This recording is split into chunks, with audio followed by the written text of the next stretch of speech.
ಓಂ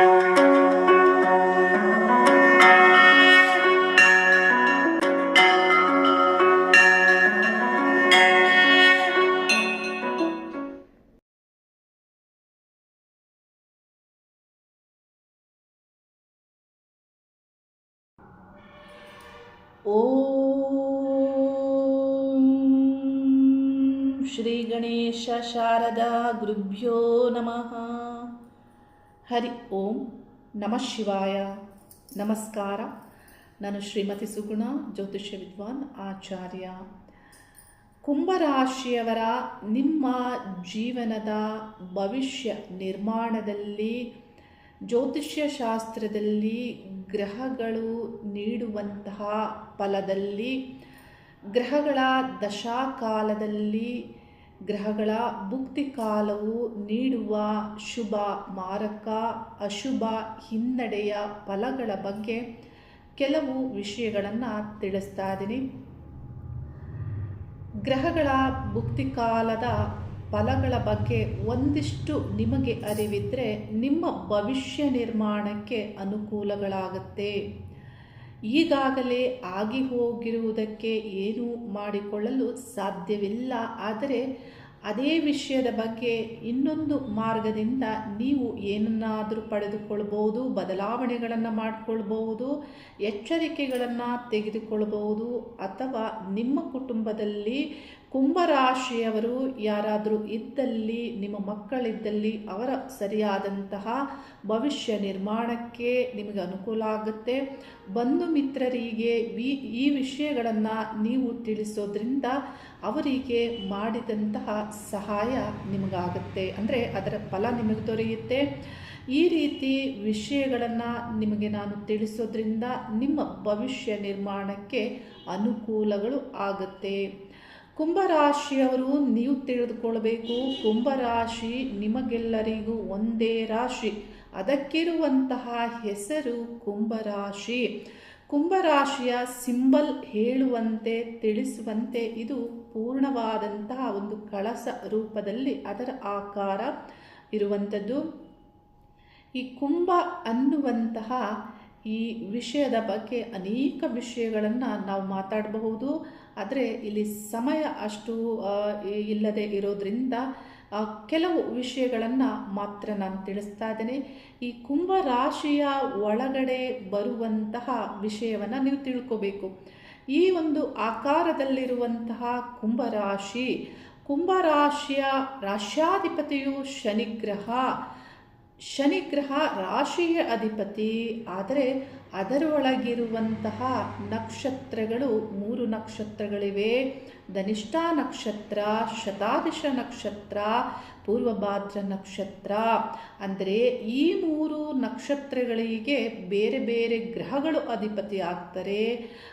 ಇಲ್ಲಿ ಶನಿಯು ಈ ರಾಶಿಗೆ ಮಾತ್ರವೇ ಅಧಿಪತಿ ಆಗ್ತಾರೆ.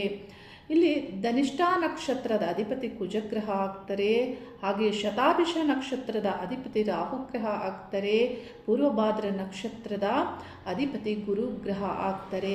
ಈ 3 ನಕ್ಷತ್ರಗಳಲ್ಲಿ 9 ಪಾದಗಳು ಕುಂಭರಾಶಿಯಲ್ಲಿ ಬರುತ್ತೆ. ಅಂದರೆ ಧನಿಷ್ಠಾ ನಕ್ಷತ್ರದ 3ನೇ ಪಾದ, 4ನೇ ಪಾದವು ಅಲ್ಲಿ ಬರುತ್ತೆ. ಹಾಗೆಯೇ ಶತಾಭಿಷ ನಕ್ಷತ್ರದ 1, 2, 3, 4 ಪಾದಗಳು ಅಲ್ಲಿ ಬರುತ್ತೆ. ಹಾಗೆಯೇ ಪೂರ್ವಭಾದ್ರ ನಕ್ಷತ್ರದ 1, 2, 3ನೇ ಪಾದವು ಅಲ್ಲಿ ಬರುತ್ತೆ. ಒಟ್ಟು 9 ಪಾದಗಳು ಅಲ್ಲಿ ಬರುತ್ತೆ. ಈ ನಕ್ಷತ್ರ ಪಾದಗಳಲ್ಲಿ ನೀವು ಜನ್ಮಿಸಿದರೆ ನಿಮ್ಮದು ಕುಂಭರಾಶಿ ಆಗುತ್ತೆ. ಕುಂಭರಾಶಿಯಲ್ಲಿ ಜನನ ಆದಂತಹ ಧನಿಷ್ಠಾ ನಕ್ಷತ್ರದಲ್ಲಿ ಜನನ ಆದರೆ ಪ್ರಾರಂಭದಲ್ಲಿ ನಿಮಗೆ ಕುಜದಶೆ ಆರಂಭ ಆಗುತ್ತೆ. ಅಂದರೆ ಕುಜದಶೆಯಲ್ಲಿ ನೀವು ಜನ್ಮಿಸ್ತೀರಾ. ಕುಜದಶೆ 3 ಮತ್ತು 4ನೇ ಪಾದಗಳು ಇಲ್ಲಿ ಬರೋದ್ರಿಂದ ಅಂದರೆ ಅದರ ಅರ್ಧ ಭಾಗದಷ್ಟು ಆ ದಶೆ ನಿಮಗೆ ನಡೆಯುತ್ತೆ. ಅಂದರೆ ಇದು ನಿಮಗೆ ಬಾಲ್ಯದಲ್ಲೇ ಇದು ಕಳೆದು ಹೋಗುತ್ತೆ. ಆನಂತರ ಬರುವಂತಹ ದಶೆ ರಾಹು ದಶೆ ಆಗಿದೆ. ರಾಹು ದಶೆಯ ಈ ಒಂದು ಕಾಲದಲ್ಲಿ ಪ್ರಾರಂಭದಲ್ಲಿ ನಿಮಗೆ ಬಹಳಷ್ಟು ರಾಹು ದಶೆ, ರಾಹು ಭುಕ್ತಿ ಕಾಲ ಹಿನ್ನಡೆ ನೀಡುತ್ತೆ. ಅದೇ ರೀತಿ ರಾಹು ದಶೆಯಲ್ಲಿ ಶನಿ ಭುಕ್ತಿ ಕಾಲವು ಹಿನ್ನಡೆಯನ್ನು ನೀಡುತ್ತೆ. ಈ ಒಂದು ದಶೆ ಕಾಲದಲ್ಲಿ ಈ ಭುಕ್ತಿ ಕಾಲಗಳು ನಿಮಗೆ ಇಲ್ಲಿ ಬಾಲ್ಯದಲ್ಲೇ ಬಂದು ಹೋಗುತ್ತೆ. ಇಲ್ಲಿ ನಿಮಗೆ ಒಂದು ಪ್ರಶ್ನೆ ಬರ್ಬೋದು, ಶುಭ ಗ್ರಹಗಳೇನು ಅಶುಭವನ್ನು ನೀಡೋದಿಲ್ವಾ?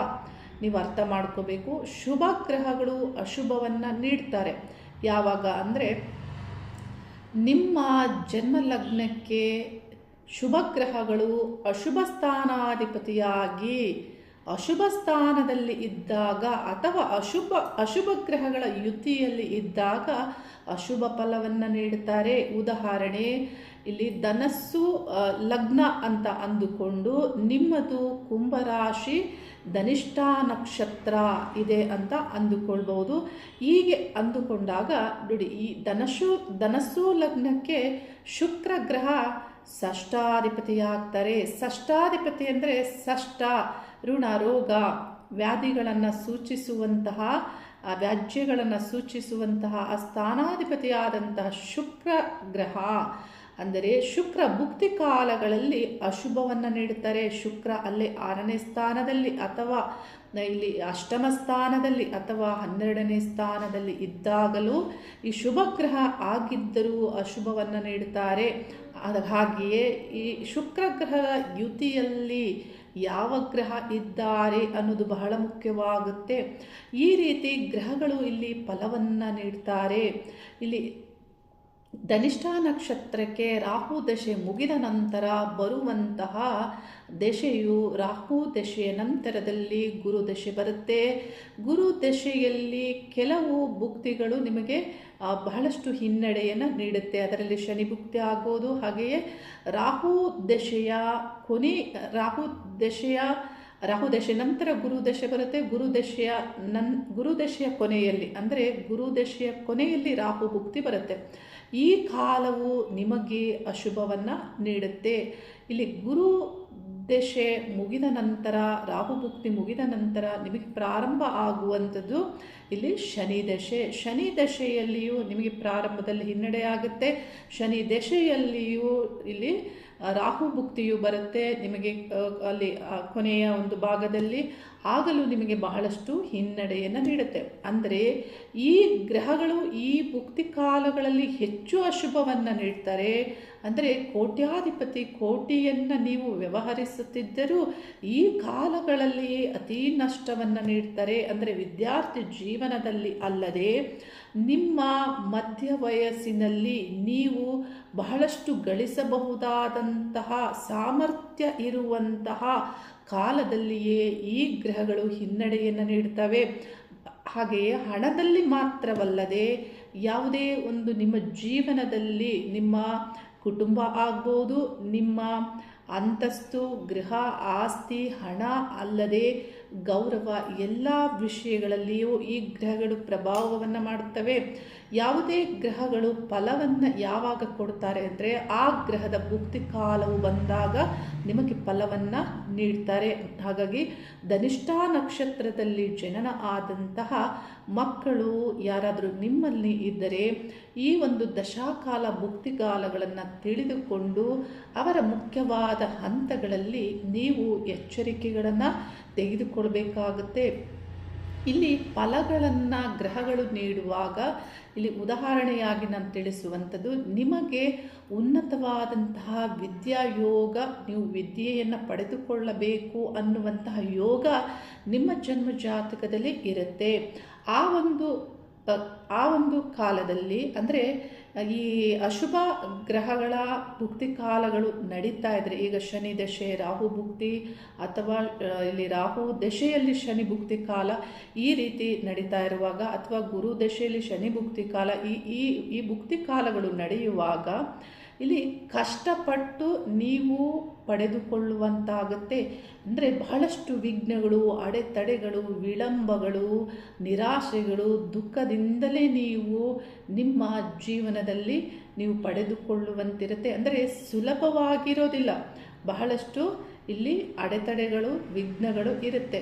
ಸ್ಥಳ ಬದಲಾವಣೆಗಳು, ನಿರಾಶೆಗಳು ಮತ್ತು ಕಷ್ಟಪಟ್ಟೇ ನೀವು ಪಡೆದುಕೋಬೇಕು ಅನ್ನೋದು ಇಲ್ಲಿ ಆಗುತ್ತೆ. ಅಂದರೆ ಈ ಗ್ರಹಗಳು ಆ ರೀತಿ ಫಲವನ್ನು ನೀಡ್ತಾ ಇರ್ತಾರೆ. ನಿಮ್ಮ ಜನ್ಮ ಜಾತಕದಲ್ಲಿ ಅಂಥ ಒಂದು ವಿದ್ಯಾ ಯೋಗ ಇದ್ದರೆ ಇಲ್ಲಿ ಕಷ್ಟದಿಂದಲೇ ನೀವು ಹೇಗಾದರೂ ಪಡೆದುಕೊಳ್ಳುವಂತೆ ಫಲ ನೀಡ್ತಾರೆ. ಆದರೆ ನೀವು ನಿರೀಕ್ಷೆ ಮಾಡಿದಂತಹ ಅಂಕಗಳು ನಿಮಗೆ ಬರದೇ ಇರ್ಬೋದು. ಈ ರೀತಿ ಇಲ್ಲಿ ಗ್ರಹಗಳ ಫಲಗಳಲ್ಲಿ ನೀವು ಅರ್ಥೈಸ್ಕೊಳ್ಬೇಕಾಗತ್ತೆ. ದಶಾಭುಕ್ತಿ ಕಾಲಗಳಲ್ಲಿ ಇದು ಮುಂದುವರೆದು ಬರುವಂತಹ ನಕ್ಷತ್ರ ಶತಾಭಿಷ ನಕ್ಷತ್ರವಾಗಿದೆ. ಶತಾಭಿಷ ನಕ್ಷತ್ರದಲ್ಲಿ ಜನನ ಆದರೆ ನಿಮಗೆ ರಾಹು ದಶೆ ಆರಂಭದಲ್ಲಿ ಇರುತ್ತೆ. ರಾಹು ದಶೆಯಲ್ಲಿ ಜೀವನ ಏನು ಇಲ್ಲಿ ಅನುಕೂಲಗಳಿಂದಲೇ ಕೂಡಿರುತ್ತೆ ಅನ್ನುವುದಿಲ್ಲ. ಬಹಳಷ್ಟು ಸಮಸ್ಯೆಗಳಿಂದಲೇ ಈ ರಾಹು ದಶೆ ಕುಟುಂಬದಲ್ಲಿ ಆಗುತ್ತೆ ಮುಖ್ಯವಾಗಿ. ಯಾಕೆಂದರೆ ನಿಮ್ಮ ಬಾಲ್ಯವು ಆ ಕುಟುಂಬದಲ್ಲಿ, ಅಂದರೆ ಆ ಬಾಲ್ಯದಲ್ಲಿ ಅವರ ಒಂದು ಪ್ರೋತ್ಸಾಹ ಮತ್ತು ಪೋಷಣೆಯನ್ನು ನಿಮ್ಮ ಕುಟುಂಬ ಮಾಡ್ತಾ ಇರುತ್ತೆ. ಹಾಗಾಗಿ ಅವರಿಗೆಲ್ಲ ಇದರ ಒಂದು ಎಫೆಕ್ಟ್ ಗೊತ್ತಾಗುತ್ತೆ. ನಿಮ್ಮ ಬಾಲ್ಯದಲ್ಲಿ ಈ ದಶೆ ಕಳೆದು ಹೋಗುತ್ತೆ. ಆ ನಂತರದಲ್ಲಿ ಬರುವಂತಹ ದಶೆ ನಿಮಗೆ ಗುರು ದಶೆ ಆಗಿದೆ. ಗುರು ದಶೆಯಲ್ಲಿ ನೀವೇನಾದರೂ ನಿಮ್ಮ ವಿದ್ಯಾಭ್ಯಾಸವನ್ನು ಮಾಡ್ತಾ ಇದ್ದರೆ ಗುರು ದಶೆಯ ಕೊನೆ ಭಾಗದಲ್ಲಿ ನಿಮಗೆ ಸಮಸ್ಯೆಗಳು ಆಗ್ಬೋದು. ಅಂದರೆ ಗುರುದಶೆ ರಾಹುಭುಕ್ತಿಯಲ್ಲಿ ನಿಮಗೆ ಇಲ್ಲಿ ಹಿನ್ನಡೆ ಆಗ್ಬೋದು. ಅದೇ ರೀತಿ ಗುರು ದಶೆ ಮುಗಿದು ಶನಿ ದಶೆ ಪ್ರಾರಂಭದಲ್ಲಿಯೂ ನಿಮಗೆ ಕೆಲವು ಮುಖ್ಯವಾದಂತಹ ಹಿನ್ನಡೆ ಆಗ್ಬೋದು ಕೆಲವು ವಿಷಯಗಳಲ್ಲಿ. ಇಲ್ಲಿ ಜೀವನ ಈ ಕಾಲದಲ್ಲಿ ಬಹಳಷ್ಟು ತಿರುವನ್ನು ತೆಗೆದುಕೊಳ್ಳುತ್ತೆ. ನಾನಿಲ್ಲಿ ಶಾರ್ಟ್ ಆಗಿ ಅಂದರೆ 1 ವರ್ಷ 6 ತಿಂಗಳು ಬರುವಂತಹ ಭುಕ್ತಿ ಕಾಲಗಳ ಬಗ್ಗೆ ನಾನು ಹೆಚ್ಚು ತಿಳಿಸ್ತಾ ಇಲ್ಲ. ಯಾಕಂದರೆ 6 ತಿಂಗಳು ನಮಗೆ ಕೆಲಸ ಆಗಿಲ್ಲ ಅಂದರೆ ಇನ್ನು ನೆಕ್ಸ್ಟ್ ಆಗುತ್ತೆ ಅನ್ನೋದನ್ನು ನಾವು ಇಲ್ಲಿ ತಿಳಿಬಹುದು. ಅಂದರೆ 1 ವರ್ಷ ಆಗಲಿಲ್ಲ ಅಂದರೆ ನೆಕ್ಸ್ಟ್ ಇಯರ್ ಆಗುತ್ತೆ ಅನ್ನೋದು ಇಲ್ಲಿ ನಾವು ತಿಳಿಬೋದು. ಆದರೆ ಯಾವಾಗ 3.5 ವರ್ಷ 4 5 ವರ್ಷ 6 ವರ್ಷ ಈ ಒಂದು ಗ್ರಹಗಳ ವೈಬ್ರೇಷನ್ ಇರುತ್ತೆ ನೋಡಿ. ಇಲ್ಲಿ ಗುರುದಶೆ ಮುಗಿಯುವಾಗ ಇಲ್ಲಿ ರಾಹು ಭುಕ್ತಿ 2.5 ವರ್ಷ ಇರುತ್ತೆ. ಹಾಗೆ ಶನಿ ದಶೆ ಶನಿ ಭುಕ್ತಿ 3 ವರ್ಷ ಈ ಮೇಲ್ಪಟ್ಟು ಇರುತ್ತೆ. ಈ ರೀತಿ ಇರುವಂತಹ ಇಲ್ಲಿ 5ರಿಂದ 6 ವರ್ಷಗಳ ಕಾಲ ನಿಮ್ಮ ಜೀವನದಲ್ಲಿ ಬಹಳಷ್ಟು ಹಿನ್ನಡೆಯನ್ನು ಅನುಭವಿಸ್ತೀರಾ. ಬಹಳ ಜನ ಹೇಳ್ತಾರೆ, ಮೇಡಮ್ ಈ ಕಾಲದಲ್ಲಿ ನಾನು ಏನೂ ಮಾಡಲಿಲ್ಲ, ಸುಮ್ಮನೆ ತಿರುಗಾಟ ಮಾಡಿ ನಾನು ಕಾಲ ಕಳೆದೆ. ಅಂದರೆ ಈ ಒಂದು ಕಾಲ ವ್ಯರ್ಥವಾಗಿ ಹೋಯಿತು, ಉದ್ಯೋಗವನ್ನು ಪಡೆದುಕೊಳ್ಳಿಲ್ಲ, ಇಲ್ಲಿ ವಿದ್ಯೆಯನ್ನು ನಾನು ಪಡೆದುಕೊಳ್ಳಿಲ್ಲ. ಈ ರೀತಿ ಜನ ಹೇಳೋದನ್ನು ಕೇಳಿಯೇ ಅನುಭವದಲ್ಲಿ ನಾನು ನಿಮಗೆ ತಿಳಿಸ್ತಾ ಇರುವಂಥದ್ದು. ಈ ರೀತಿ ಮುಖ್ಯವಾದಂತಹ ಏನಂದರೆ ಈ ಪ್ರೌಢಾವಸ್ಥೆಯ ನಂತರ ಪ್ರತಿಯೊಬ್ಬ ವ್ಯಕ್ತಿಗೂ ಸಾಮರ್ಥ್ಯ ಹೆಚ್ಚಿರುತ್ತೆ. ಅಂದರೆ ಅಂಥ ಒಂದು ಎನರ್ಜಿ ಇರುವಂತಹ ಕಾಲದಲ್ಲಿ ನೀವು ಸಾಧಿಸಬಹುದಾದದ್ದನ್ನು ಸಾಧಿಸಿಲ್ಲ ಅಂತ ಆದರೆ ನಿಮ್ಗೆ 50 ವರ್ಷ ಆದಮೇಲೆ ನೀವು ಏನು ಸಾಧನೆ ಮಾಡಬಹುದು ಅನ್ನೋದು ಇಲ್ಲಿ ನೀವು ತಿಳ್ಕೋಬೇಕು. ಹಾಗಾಗಿ ಯಾವಾಗ ನಿಮಗೆ ಹೆಚ್ಚು ಎನರ್ಜಿ ಇರುತ್ತೆ ಆವಾಗ ಶ್ರಮಪಟ್ಟು ನೀವು ಕಾಲವನ್ನು ವ್ಯರ್ಥ ಮಾಡದೆ ಕಲಿಯುವುದಾಗಲಿ ದುಡಿಯುವುದಾಗಲಿ ನಿಮ್ಮ ಭವಿಷ್ಯವನ್ನು ನಿರ್ಮಿಸಿಕೊಳ್ಳುವುದಕ್ಕಾಗಲಿ ಆ ಕಾಲವನ್ನು ನೀವು ಸರಿಯಾದಂಥ ರೀತಿಯಲ್ಲಿ ಉಪಯೋಗ ಮಾಡ್ಕೋಬೇಕಾಗತ್ತೆ. ವಿದ್ಯಾರ್ಥಿಗಳಾಗ್ಬೋದು ಅಥವಾ ಉದ್ಯೋಗಸ್ಥರಾಗಿರಬಹುದು.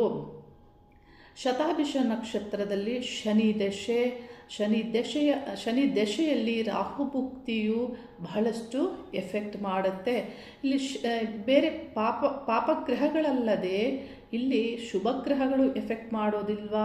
ಖಂಡಿತವಾಗಿಯೂ ಈ ಗ್ರಹಗಳು ಎಫೆಕ್ಟ್ ಮಾಡುತ್ತೆ. ಹೇಗೆಂದರೆ ನಿಮ್ಮದು ಶತಾಭಿಷ ನಕ್ಷತ್ರ ಆಗಿ ಕುಂಭರಾಶಿ ಆಗಿದ್ದರೂ ಮೀನ ಲಗ್ನ ಆಗಿದೆ ಅಂತ ಅಂದುಕೊಂಡಾಗ ಮೀನ ಲಗ್ನಕ್ಕೆ ಶುಕ್ರ ಅಷ್ಟಮಾಧಿಪತಿಯಾಗ್ತಾರೆ. ಶುಕ್ರ ಭುಕ್ತಿ ಕಾಲದಲ್ಲಿ ಶುಕ್ರರೇನಾದರೂ ಅಷ್ಟಮದಲ್ಲೇ ಇದ್ದರೆ ಕೆಲವು ವಿಷಯಗಳಲ್ಲಿ ಶುಭ ಕೊಡ್ತಾರೆ. ಆದರೆ ವ್ಯಯಸ್ಥಾನ 12ನೇ ಸ್ಥಾನ ಆಗ್ಬೋದು ಅಥವಾ ಷಷ್ಠ ಸ್ಥಾನ ಆಗ್ಬೋದು, ಅಲ್ಲಿ ಇದ್ದಾಗ ನಿಮಗೆ ಬಹಳಷ್ಟು ಅಶುಭವನ್ನು ಶುಕ್ರಗ್ರಹವೇ ನೀಡುವಂಥದ್ದು ಶುಕ್ರ ಭುಕ್ತಿ ಕಾಲದಲ್ಲಿ. ಈ ರೀತಿ ಇಲ್ಲಿ ಗ್ರಹಗಳು ಫಲವನ್ನು ನೀಡ್ತಾರೆ. ಇದನ್ನು ಸರಿಯಾಗಿ ತಿಳಿದುಕೊಂಡು ನೀವು ನಿಮ್ಮ ಭವಿಷ್ಯವನ್ನು ನಿರ್ಮಾಣ ಮಾಡ್ಕೋಬೇಕಾಗುತ್ತೆ. ಇಲ್ಲಿ ಕೆಲವು ವಿಷಯವನ್ನು ಮಾತ್ರವೇ ನಾನು ತಿಳಿಸ್ತಾ ಇರುವಂಥದ್ದು, ನಿಖರವಾಗಿ ನಮಗೆ ತಿಳಿಸೋದಕ್ಕೆ ಸಾಧ್ಯವಾಗಲ್ಲ.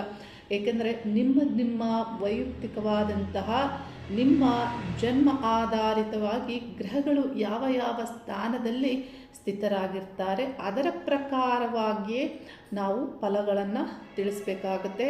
ಮತ್ತು ಯಾವುದೇ ಗ್ರಹಕ್ಕೂ ಯಾವ ಗ್ರಹದ ಸಂಬಂಧವಿದೆ ಅನ್ನೋದು ಬಹಳ ಮುಖ್ಯವಾಗುತ್ತೆ. ಈ ರೀತಿ ಶತಾಭಿಷ ನಕ್ಷತ್ರ ಇಲ್ಲಿ ಇವರ ಒಂದು ಮಧ್ಯ ಅವಸ್ಥೆಯಲ್ಲಾಗ್ಬೋದು. ನಿಮ್ಮ ಜೀವನದಲ್ಲಿ ಈ ಭುಕ್ತಿ ಕಾಲಗಳು ಬಹಳಷ್ಟು ಹಿನ್ನಡೆಯನ್ನು ನೀಡುತ್ತೆ. ನಿಮ್ಮ ಜೀವನವನ್ನು, ನಿಮ್ಮ ಮಕ್ಕಳ ಜೀವನವನ್ನು ಸರಿಯಾಗಿ ರೂಪಿಸ್ಕೊಳ್ಬೇಕಾಗತ್ತೆ. ಅದಲ್ಲದೆ ಮುಂದುವರಿದು ಬರುವಂತಹ ನಕ್ಷತ್ರ ಪೂರ್ವಭಾದ್ರ ನಕ್ಷತ್ರ ಆಗಿದೆ. ಪೂರ್ವಭಾದ್ರ ನಕ್ಷತ್ರದಲ್ಲಿ ಜನನ ಆದಂತಹ ಒಬ್ಬರ ಉದಾಹರಣೆ ಜಾತಕವನ್ನು ನಾನಿಲ್ಲಿ ಹಾಕಿ ನಿಮಗೆ ತಿಳಿಸ್ತಾ ಇದ್ದೀನಿ. ಪೂರ್ವಭಾದ್ರ ನಕ್ಷತ್ರದಲ್ಲಿ ಜನನ ಆದರೆ ಪ್ರಾರಂಭದಲ್ಲಿ ಗುರು ದಶೆಯಲ್ಲಿ ಇವರು ಜನನ ಆಗ್ತಾರೆ. ಅಂದರೆ ಈ ಜಾತಕದವರು 4ನೇ ದಿನಾಂಕ ಸೆಪ್ಟೆಂಬರ್ 1982ರಲ್ಲಿ ಜನನ ಆಗ್ತಾರೆ. ಮಧ್ಯರಾತ್ರಿ 12:30 AM ಈ ಒಂದು ಕಾಲಕ್ಕೆ ಬರುವಂತಹ ರಾಶಿ ಕುಂಭರಾಶಿ ಪೂರ್ವಭಾದ್ರ ನಕ್ಷತ್ರ ಆಗುತ್ತೆ. ಮತ್ತು ಜನ್ಮ ಲಗ್ನವು ವೃಷಭ ಲಗ್ನವಾಗುತ್ತೆ.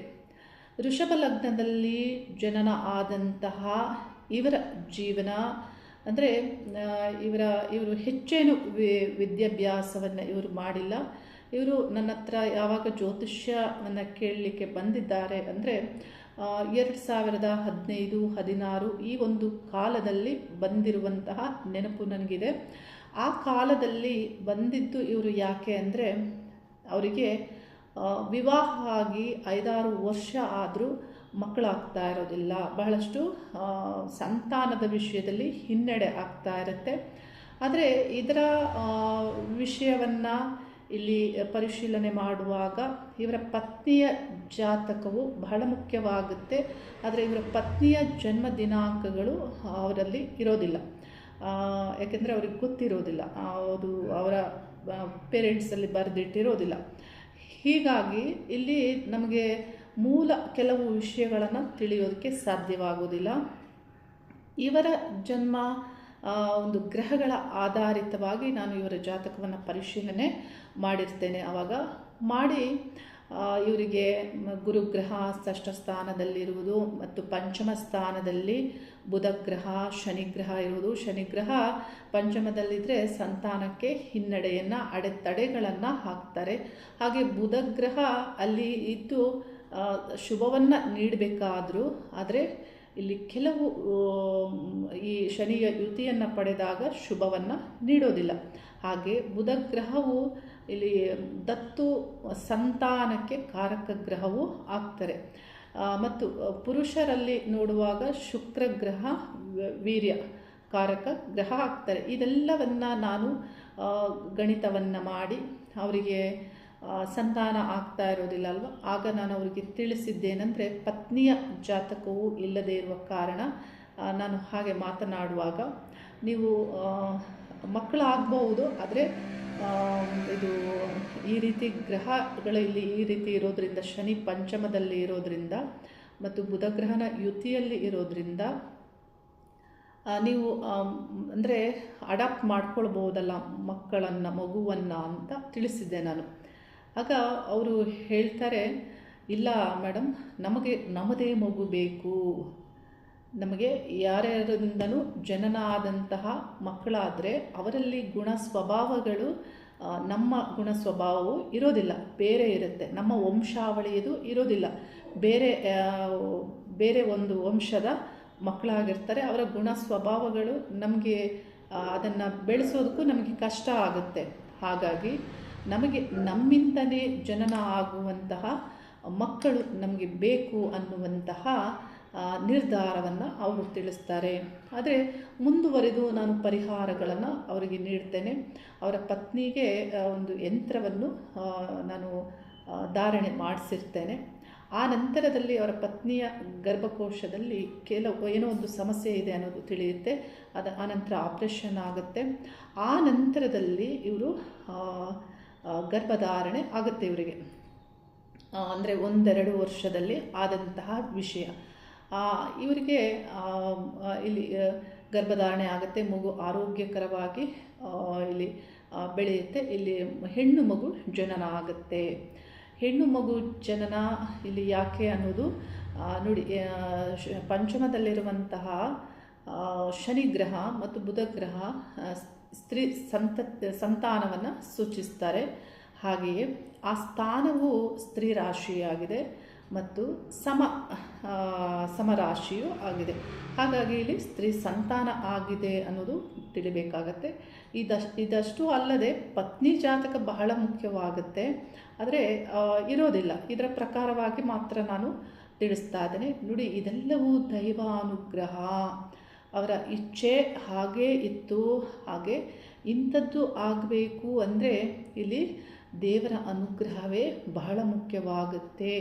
ಆದರೂ ದೇವರು ಇವರಿಗೆ ಅನುಗ್ರಹವನ್ನು ಮಾಡಿದ್ದಾರೆ. ಬಹಳ ಮುದ್ದಾದಂತಹ ಒಂದು ಸುಂದರವಾದಂತಹ ಹೆಣ್ಣು ಮಗುವನ್ನು ಇವರು ಪಡೀತಾರೆ.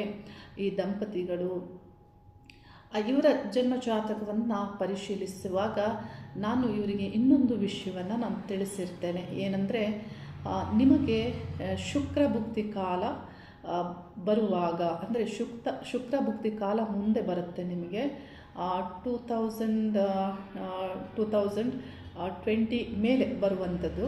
ಅದನ್ನು ನಾನು ಅವ್ರಿಗೆ ತಿಳಿಸಿರ್ತೇನೆ.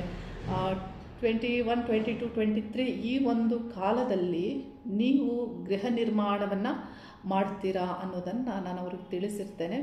ಆದರೆ ಅವರ ಆ ದಿನ ಅವ್ರು ಏನು ಹೇಳ್ತಾರೆ ಅಂದರೆ, ಮೇಡಮ್ ನನ್ನ ಸಂಬಳ ಇಷ್ಟೇ ಬರೋದು. ಅಂದರೆ ಅವ್ರು ಹೆಚ್ಚು ಓದಿರಲ್ಲ, ಅಂದರೆ ಸಾಮಾನ್ಯವಾದಂಥ ವಿದ್ಯಾಜ್ಞಾನ ಇವರು ಪಡೆದುಕೊಂಡಿರ್ತಾರೆ.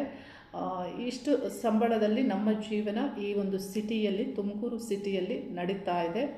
ಆದರೆ ಗೃಹ ನಿರ್ಮಾಣ ಎಲ್ಲ ಮಾಡೋದು ಇಂಥ ಆಲೋಚನೆಯು ನನಗಿಲ್ಲ, ಅದೇನು ನನ್ನಿಂದ ಸಾಧ್ಯವಾಗುತ್ತಾ ಅನ್ನೋದನ್ನು ಅವರು ತಿಳಿಸ್ತಾರೆ. ಆದರೆ ಇವರಿಗೆ 2020 ಈ ಒಂದು ಹಿಂದೆ ಮುಂದೆಯಲ್ಲಿ ಇವರಿಗೆ ಹೆಣ್ಣು ಮಗು ಜನನ ಆಗಿರುತ್ತೆ.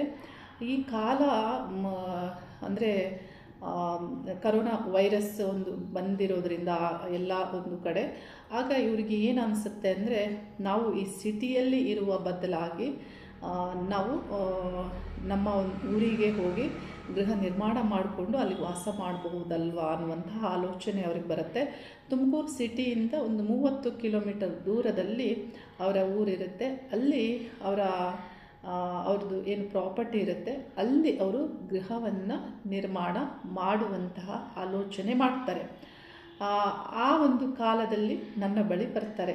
ಆಗ ಅವರಿಗೆ ನಾನು ಗೃಹ ಆರಂಭಕ್ಕೆ ಇರುವಂತಹ ವಿಷಯಗಳನ್ನು ತಿಳಿಸಿ, ಖಂಡಿತ ಇದು ನಿಮ್ಮಿಂದ ಸಾಧ್ಯವಾಗುತ್ತೆ ಅನ್ನೋದನ್ನು ತಿಳಿಸಿ, ಗೃಹಕ್ಕೆ ಬೇಕಾಗುವಂತಹ ನಕ್ಷೆ ಅಂದರೆ ಪ್ಲ್ಯಾನನ್ನು ನಾನು ಕೊಟ್ಟಿರ್ತೇನೆ. ಅಂದರೆ ಆರಂಭದ ಕಾಲವನ್ನು ತಿಳಿಸಿ, ಹಾಗೆ ಇಷ್ಟು ಮಾಸದ ಒಳಗೆ ಇದು ಕಂಪ್ಲೀಟ್ ಆಗಬೇಕು ಅನ್ನುವುದನ್ನು ಕೂಡ ನಾನು ತಿಳಿಸಿರ್ತೇನೆ. ಹಾಗಾಗಿ 1 ವರ್ಷದೊಳಗೆ ಅದನ್ನು ಅವರು ಕಂಪ್ಲೀಟ್ ಮಾಡ್ತಾರೆ. ಗೃಹ ಪ್ರವೇಶವೂ ಆಗುತ್ತೆ. ಈಗ ಚೆನ್ನಾಗಿದ್ದಾರೆ. ಅಲ್ಲಿರುವಂತಹ ಅವರ ಆಸ್ತಿಯಲ್ಲಿ ಬಹಳಷ್ಟು ಗಿಡ ಮರಗಳನ್ನು ಹಾಕಿ, ಈಗ ನಮ್ಮ ಅಲ್ಲಿಗೆ ಬರುವಾಗ ಹಣ್ಣುಗಳು ಇವೆಲ್ಲವನ್ನು ತೆಗೆದುಕೊಂಡು ಬರ್ತಾರೆ. ಅಂದರೆ ಅವರೇ ಬೆಳೆದಂತಹ ಹಣ್ಣುಗಳನ್ನು ನನ್ನ ಕಚೇರಿಗೆ ತಂದು ಆಗಾಗ ಕೊಡ್ತಾ ಇರ್ತಾರೆ. ಅಂದರೆ ನೋಡಿ, ಮನುಷ್ಯನಿಗೆ ಯಾವುದೇ ಗ್ರಹಗಳು ನೀಡುವಂತಹ ಫಲ ಹೇಗಿರುತ್ತೆ ಅನ್ನೋದ್ರ ಬಗ್ಗೆ ನಾನಿಲ್ಲಿ ನಿಮಗೆ ತಿಳಿಸ್ದೆ. ಪೂರ್ವಭಾದ್ರ ನಕ್ಷತ್ರದಲ್ಲಿ ಅವರು ಜನನ ಆಗಿ ಗುರು ದಶೆ ಪ್ರಾರಂಭದಲ್ಲಿ ಇರುತ್ತೆ. ಆ ನಂತರ ಗುರು ದಶೆಯ ನಂತರದಲ್ಲಿ ಶನಿ ದಶೆ ಬರುತ್ತೆ. ಶನಿ ದಶೆಯ ನಂತರದಲ್ಲಿ ಬುಧ ದಶೆ ಬರುತ್ತೆ. ನೋಡಿ, ಶನಿ ದಶೆಯಲ್ಲಿ ಇವರು ಬಹಳಷ್ಟು ಕಷ್ಟದ ಜೀವನವನ್ನು ಇವರು ಮಾಡಿದ್ದಾರೆ. ವೃಷಭ ಲಗ್ನಕ್ಕೆ ಶನಿ ಯೋಗಕಾರಕರಾದರೂ ಆ ಗ್ರಹ ಆ ಗ್ರಹದ ಒಂದು ದಶಾಕಾಲದಲ್ಲಿ ಶನಿ ಗ್ರಹವು ಅವರಿಗೆ ಜೀವನದ ಪಾಠವನ್ನು ಕಲಿಸ್ತಾರೆ. ಇದುವೇ ಮುಖ್ಯ. ಎಷ್ಟೇ ಯೋಗಕಾರಕರಾಗಲಿ, ಇಲ್ಲಿ ಅಖಂಡ ರಾಜಯೋಗಕಾರಕನಾದಂತಹ ಶನಿ ಮುಕ್ತಿ ಕಾಲಗಳಲ್ಲಿ ಕೆಲವು ಮಾಸಗಳಾದರೂ ಕಠಿಣವಾದಂತಹ ಸಮಸ್ಯೆಗಳನ್ನು ನೀಡಿಯೇ ನೀಡ್ತಾರೆ. ಇದು ಜ್ಯೋತಿಷ್ಯ ಶಾಸ್ತ್ರದಲ್ಲಿ ಇರುವಂತಹ ವಿಷಯ. ಅಷ್ಟಲ್ಲದೆ ಅನುಭವದಲ್ಲಿ ನಾನು ತಿಳಿದಿರುವಂತಹ ವಿಷಯ. ಹೀಗೆ ಇಲ್ಲಿ ಶನಿ ದಶೆ ಕಾಲದಲ್ಲಿ ಇವರು ಈ ಒಂದು ಎಲ್ಲ ಸಮಸ್ಯೆಗಳು ಇವರಿಗೆ ಆಗಿರುತ್ತೆ. ಅದೇ ರೀತಿ ಬುಧ ದಶೆ ಆರಂಭ ಆದಾಗ ಇವರಿಗೆ ಸಂತಾನದ ವಿಷಯ ಮುಂದುವರಿಯುತ್ತೆ. ಇಲ್ಲಿ ಸಂತಾನವೂ ಆಗುತ್ತೆ. ಹಾಗೆ ಬುಧ ಭುಕ್ತಿ ಮುಗಿದ ನಂತರ ಇಲ್ಲಿ ಬುಧ ದಶೆಯಲ್ಲಿ ಕೇತು ಭುಕ್ತಿ ಬರುತ್ತೆ. ಕೇತು ಭುಕ್ತಿಯಲ್ಲಿ ಅಷ್ಟು ಇದು ನಾನು ಗಮನಿಸಿಲ್ಲ ಏನೇನು ಆಗಿದೆ ಅನ್ನೋದು. ಕೇತು ಭುಕ್ತಿಯ ನಂತರದಲ್ಲಿ ಶುಕ್ರ ಭುಕ್ತಿ ಬರುತ್ತೆ. ಈ ಶುಕ್ರ ಭುಕ್ತಿ ಕಾಲದಲ್ಲಿ ಶುಕ್ರ ಇಲ್ಲಿ ಲಗ್ನಾಧಿಪತಿಯಾಗಿ ಚತುರ್ಥ ಸ್ಥಾನದಲ್ಲಿ ಅಂದರೆ ಆಸ್ತಿ ಭೂಮಿ ಗೃಹ ನಿರ್ಮಾಣ ಮಾಡುವಂತಹ ಸ್ಥಾನದಲ್ಲಿಯೇ ಇರುವುದರಿಂದ ಇಲ್ಲಿ ಹಣವಿಲ್ಲ ಅಂತಾದರೂ ಇರುವಂತಹ ಒಂದು ಸ್ವಲ್ಪ ಮಟ್ಟಿಗೆ ಇರುವ ಹಣದಲ್ಲಿಯೇ ಇಲ್ಲಿ ಒಳ್ಳೆಯ ಅನುಕೂಲಕರವಾದಂತಹ ಗೃಹವನ್ನು ನಿರ್ಮಾಣ ಮಾಡಿಕೊಂಡು ನೆಮ್ಮದಿಯ ಜೀವನವನ್ನು ಮಾಡಿಕೊಳ್ಳಲು ಇಲ್ಲಿ ಈ ಗ್ರಹವೇ ಫಲವನ್ನು ನೀಡಿರುವುದು. ಇಲ್ಲಿ ಇದನ್ನು ನಾವು ಸರಿಯಾಗಿ ತಿಳಿಬೇಕು. ಈ ರೀತಿ ಗ್ರಹಗಳು ಫಲವನ್ನು ನೀಡ್ತಾರೆ. ಶುಭ ಆಗ್ಬೋದು, ಅಶುಭ ಆಗ್ಬೋದು. ನಾನು ಈ ಮೊದಲು 2 ನಕ್ಷತ್ರಗಳು ಅಂದರೆ ಶತಾಭಿಷ ಆಗ್ಬೋದು, ಹಾಗೆ ಇಲ್ಲಿ ಧನಿಷ್ಠ ನಕ್ಷತ್ರಕ್ಕೆ ಶುಕ್ರಗ್ರಹ ಅಲ್ಲಿ ಅಂದರೆ ಲಗ್ನಕ್ಕೆ ಅಶುಭ ಸ್ಥಾನಾಧಿಪತಿಯಾಗಿ ಸ್ಥಿತರಾದಾಗ ಯಾವ ರೀತಿ ಫಲ ಅಶುಭ ನೀಡ್ತಾರೆ ಅಂತ ತಿಳಿಸಿದ್ದೆ. ಆದರೆ ಶುಕ್ರ ಯೋಗಕಾರಕನಾಗಿ ಯೋಗ ಸ್ಥಾನದಲ್ಲಿ ಸ್ಥಿತರಾದರೆ ಇಂತಹ ಫಲಗಳನ್ನು ನೀಡ್ತಾರೆ. ಇಲ್ಲಿ ಇದೆಲ್ಲದಕ್ಕೂ ಮುಖ್ಯ ಕಾರಣ ನಿಮ್ಮ ಜನ್ಮಕಾಲದಲ್ಲಿ ಗ್ರಹಗಳು ಯಾವ ರೀತಿ ಸ್ಥಿತರಾಗಿರ್ತಾರೆ, ಯಾವ ರೀತಿ ಫಲವನ್ನು ನೀಡ್ತಾರೆ ಅನ್ನೋದೇ ಬಹಳ ಮುಖ್ಯ.